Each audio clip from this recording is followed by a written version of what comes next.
Tole karantoota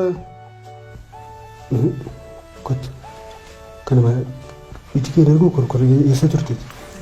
Sirriis kan hundeessa.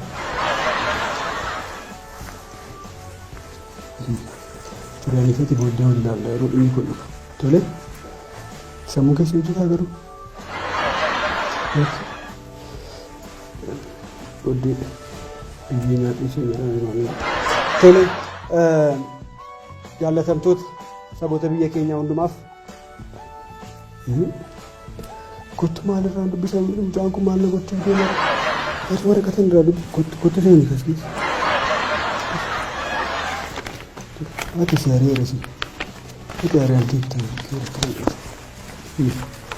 ati hojii barbaaddu akkasuma jedhu walaa badhuutti. Jaalatamtoota kabajamtoota uummattoota biyya keenyaa hundumaaf yeroo ulfaataa kana keessa teenyee biyya kana geggeessuun dirqamni isaa harka keenya keessa bu'ee jira. Haala rakkisaa kana keessatti harka koo keessatti kuftanii anis isin fudhadhee kufuudhaaf gatantaruuttan jira. Nan gadda. Biyyi kun seenaa ishee keessatti rakkoo gurguddaa dabarsitee jirti.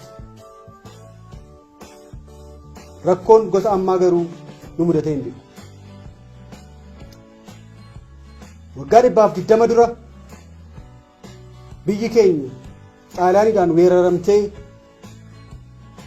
bilisummaan ishee yeroo itti sarbametti abboonni keenya manaa gadi yaa'anii harka wal qabatanii dirreetti gadi ba'anii diina injifatanii ofirra deebisuu danda'anii jiru. Harri akka kaleessaa miti. Harri akka kaleessaatti gadi baanee harka wal qabannee diina keenya injifachuu hin dandeenyu. Warri kaleessa gadi ba'ee jagna jedhamaa ture har'a yoo gadi bu'e balaa nutti fiduu ta'a. Inni kaleessa baqatee manatti gale har'a odoo jiraate jagna keenya. Inni bara aduwaa baqachaa ba'e har'a siidaa dhaabuufiitu nurra jiraata. Seenaa biraasaa ilaallu waggaa 4-5 dura qeerroon hacuucamuun natti ulfaate jedhee dirreetti gadi ba'eera. Harka isaa wal qaxxaamursee diina dura dhaabbate. Har'a garuu miilla keenya wal qaxxaamursinee mana keessa gadi taa'uun nurra jiraata. Qeerroon waggaa 5 dura karaa cufeera. Har'a garuu balbala isaa cufatee mana keessa taa'utu irra jiraata. Qeerroon waggaa 5 dura laphee isaa dhiibee taankiitti fiigeera. Har'a waan jennu garuu qeerroon laphee isaa dhiibee gara golaatti fiiguu qaba. Kun sodaataa ta'uudhaa? Abadan. Abadan diinni amma nu quunname kun isatti fiignee injifannu miti. Bishaan naa fidee haasaan kun cima fakkaata. Bishaan fidee naa dhugu. Biyyoo dhugee.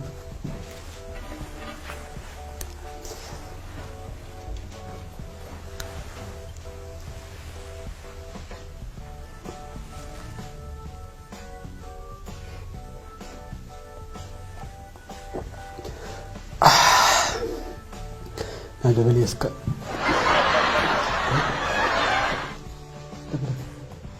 Untuk kadang-kadang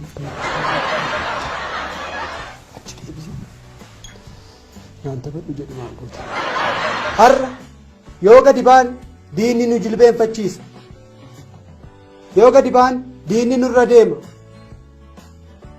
Inni yeroo sana mo'anneef inni amma falmiitti jiru garaa gadi.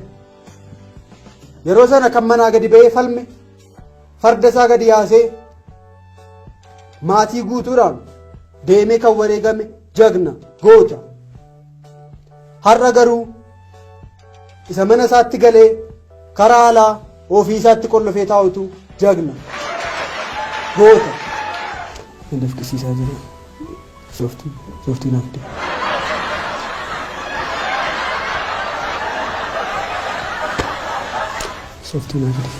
Sooftii naaf fide. Sammuu haalii qabda sira. Har'a qofa hojjedhu maal godhu achi maal fuute achi deesnee gooti. Mucaa magara dhabaa biyyoo nyaaddu siin achi galu. Tolee. Ari'amtee itti hojii irraati. Tolee. Har'a mana keenya keessa teenyee balaa nutti aggaamame kana jalaa darbuu dandeenya. Filannoon nuyi qabnu lamadha. Tokko mana keessa teenyee maatii keenya wajjin yeroo dabarsinee du'a kana jalaa miliquudha. Lama mana keessa teenyee maatii keenya wajjin yeroo dabarsinee du'a kana jalaa miliquudha. Filannoo biraan hin jiru. Waggaa 4 dura yeroo qeerroon Oromoo qabsoodhaaf murteessee bakkeetti ba'e harka wal qaxxaamursee diina jilbeenfachiisuu danda'ee jira. Har'a hoo qeerroon keenya miila wal qaxxaamursinee mana keessa gadi taa'uu danda'utu nurra jiraata. Kalees qoma dhiibnee taankiitti fiignee jira.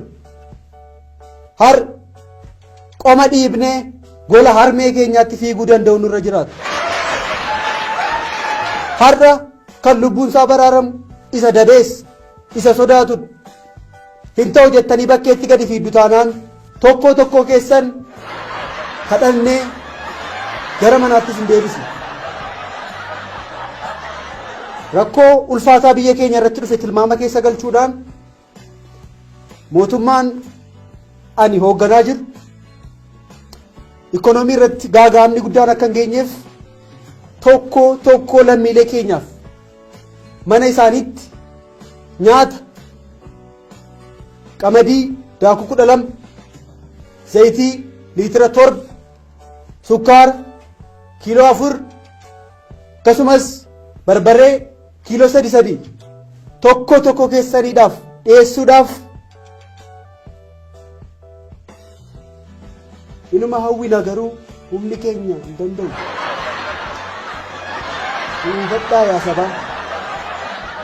Tokkoon keenya gorsa ogeessota fayyaa qofaa dhageenya. Harka keenya deddeebinee adiqannu, miila keenyas adiqannu, dhagna keenyas adiqannu, uffata keenyas miiccannu qulqullaa'aa yaa sabaa. Qulqulloofnu fooniinis sakaaniinis rakkina dinagdee irra gahaa jiru ilaalcha keessa galchuudhaan ministeera dhimma dinagdee wajjin eda haasaa godheen ture. Haaluma kanaan warri mana kiraa keessa teessan ji'oota 5 dhufaniif mana kiraa akkasin hin kaffalleef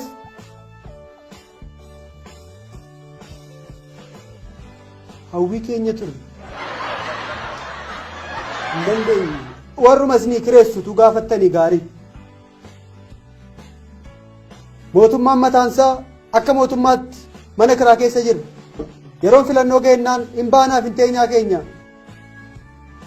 isa beeka. Amma humna keenyaa numa yaada. Akka mootummaatti mataan nu naanneera. Ministeeroti keenya mataan naanneera. Anamma ministeera ittisaa fi ministeera fayyaa adda baasuu dadhabeera. Hundumtuu maaskii godhatee deema waan ta'eef. An mataan koon hojjechaa hin jiru. Waaqa isa gubbanaas gaggeessaa rasiniin eengadda walgahii dhaabbata biyyoota gamtoomanii irratti pirezidaantii Tarkii wajjin yeroo buna dhugnuutu haasa'u maqaa biyya koon dhaa jedhee maqaa biyya biraa waame. Hamma kana guyyaa falkanni wal keessa nu jalaa badeera yaa sabaa. Please manatti ol gallee hateen bulbulin jedhina moo akka mootummoota darbaniinus dhukaasnee manatti sin gashuu qabna. Innillee manatti sin hin gashuu sallee humni keessan illee isaan oli. Kanaafiyyuu wantoota eeyyamaman qofa akka hojjettan kabajaan isin gaafannaa. yeroo mana teessan intarneetiin bilbil bishaan tola.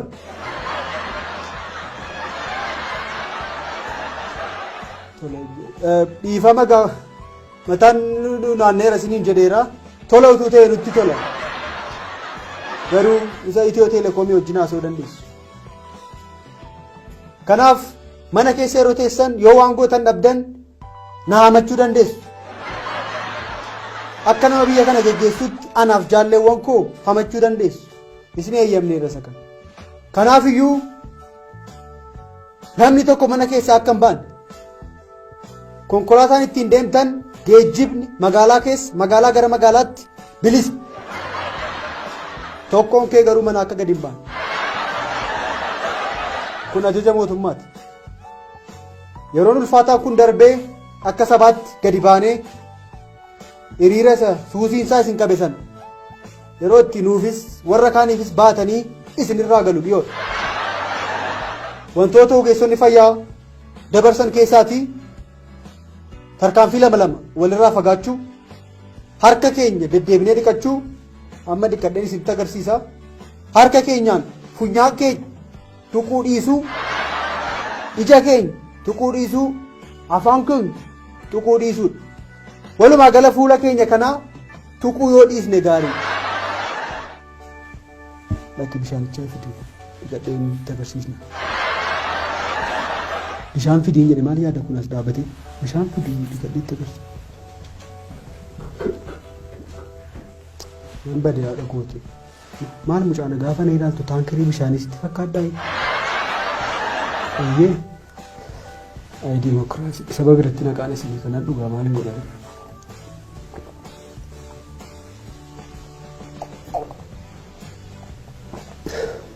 Kana as na ilaalu.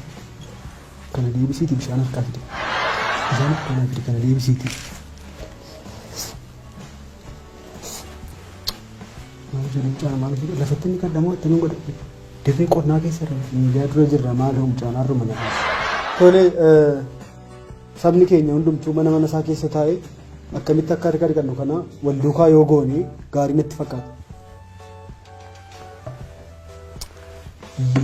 Saamunaan eessa? Saamunaan eessa?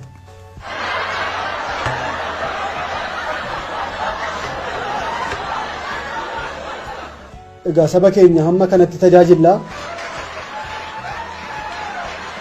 Baran biyya kana bulchutti hunda keessaniif utuu dhufee buuse baay'ee natti tola. Maal saamunaa beekuu?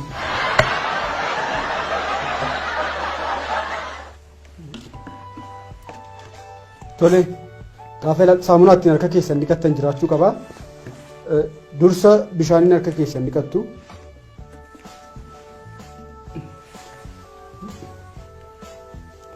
Itti buusi bishaan mootummaati.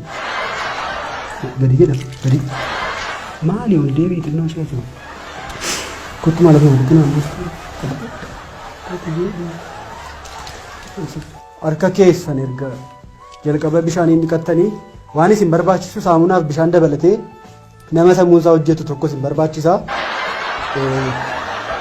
Saamunaa godhanna.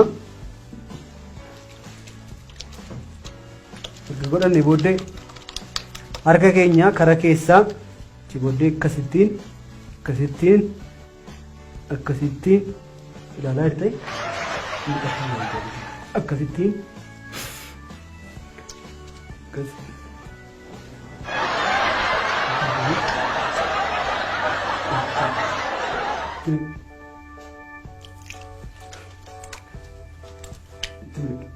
maal bishaan kottan si kadhadhaare wanti wanjala dhaabadhe wayyuu re tole sana booddee